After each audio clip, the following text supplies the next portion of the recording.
Hey guys, I'm back at it again. Yesterday was an interesting angle, but basically today's video is going to be going to INFJs and relationships, and I'm going to particularly talk about friendships, but I might reference romantic relationships again. So, as I said in the last video about INFJs and relationships, romantic relationships, they do tend to fall into these shorter relationships where they get to know people pretty well in a short amount of time, and then they see the trajectory of the relationship, and then they ended up breaking up with that person. Typically, it's INFJ that does end up breaking up with that person. For friendships, this is very different. I think that INFJs tend to cultivate friendships in a very meaningful way, which other types definitely do this as well. But for INFJs, loyalty is a really huge thing when it comes to friendship. And also just this sense of like knowing that that person is always going to be there for them, which I guess is kind of loyalty in itself. We also really value integrity. And again, these are qualities that a lot of types really value, but these are things that are specifically huge for INFJs. Personally, I've had friendships in the past where one of my oldest friendships is from when I was in 4th grade, and I've been best friends with her for 17 years, and she is an INTJ, and we get along super well. And obviously we've had different kinds of hiccups in our lives, and things have not always been so smoothly on either side, but we've always been able to stick by each other's side throughout it all. And that's what I want in a relationship personally. And I think most INFJs do want that in a relationship, where they have this person in their life, and no matter what they're going through, no matter all the trials and tribulations, the breakups, the mishaps, the deaths, the births, the different steps in their lives, they're able to have someone that sticks by them. So that to me is my friend Rachel. And again, I've been friends with her for over 17 years. Sorry, my contact is really dry, so I apologize if I'm like doing a weird blink thing, but it's something that I am personally very proud of, because even though I had friends that I've had, like family friends that I've had longer than that, she's someone that, again, we both consider each other one of our best friends, and we've never had an actual fight. We definitely have disagreed. I think that's something to be said. And I think going on the reverse of things, INFJs, when it comes to friendships or just like people in general, there is a big duality with all of the types, but specifically with INFJs, because we definitely have this very reserved and warm energy in person, and a lot of people tend to like us. Like we tend to be likable people in person. However, we are also very divisive people. So again, when we go back to the integrity and loyalty thing, if we feel like someone is doesn't really exhibit those qualities, and they time and time again kind of show that they're not really a good friend, we have no problem calling that out or ending that friendship. And I think a lot of types will kind of, instead of ending that friendship, they will just continue on and let that person kind of mistreat them. And I definitely have been in friendships where I let it go a lot longer than I should have been.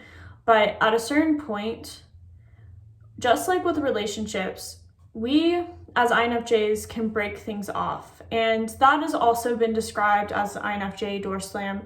The thing that's different about the INFJ door slam versus some of the others, I would say INTJ is even more so. Like INTJs have more of a permanent door slam.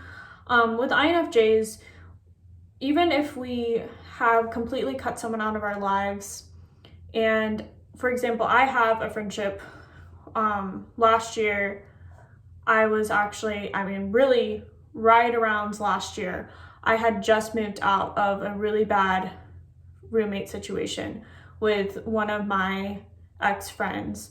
And I don't really have many people that I can consider an ex-friend.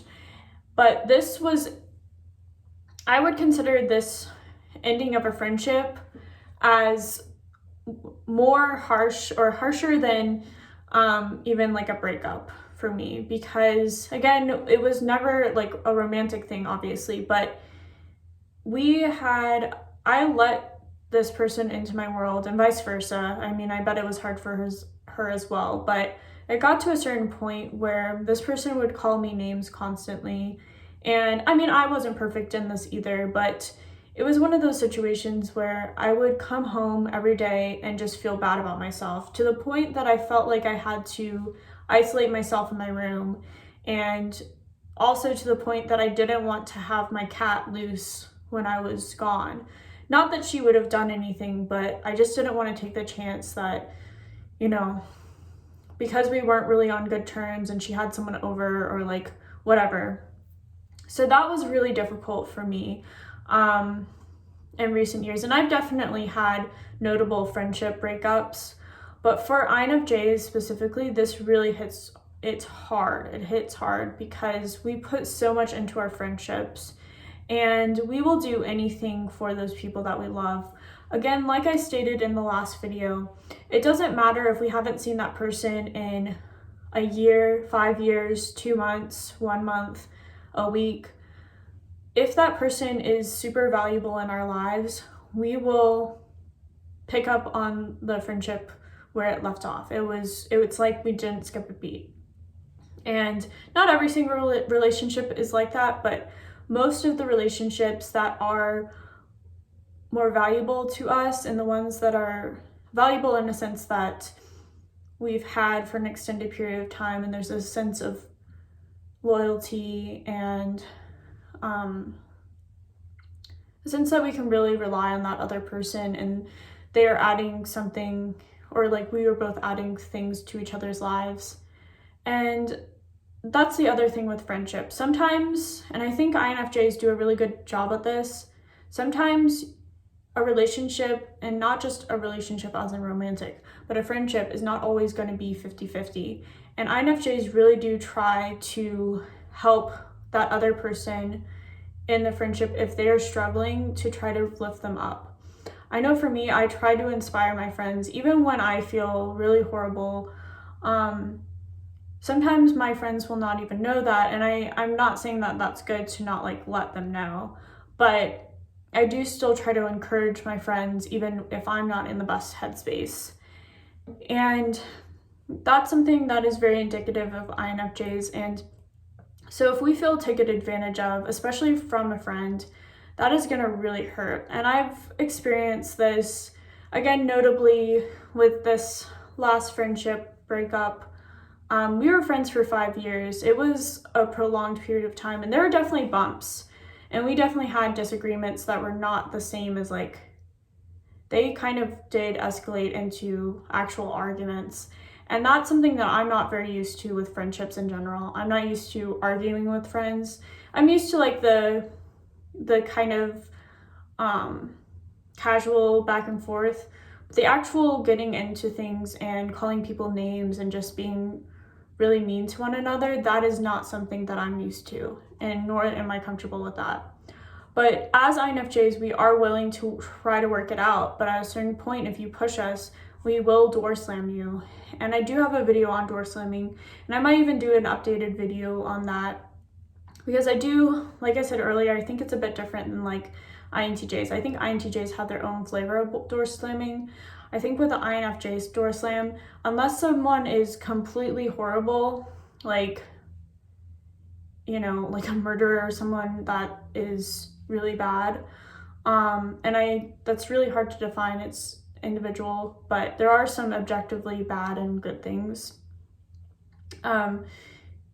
You are going to find that the INFJ will be able to be numbed to whatever kind of pain that they had, to the point that they are able to acknowledge that person and even like be friendly with that person, and maybe in some rare situations even become friends with them again.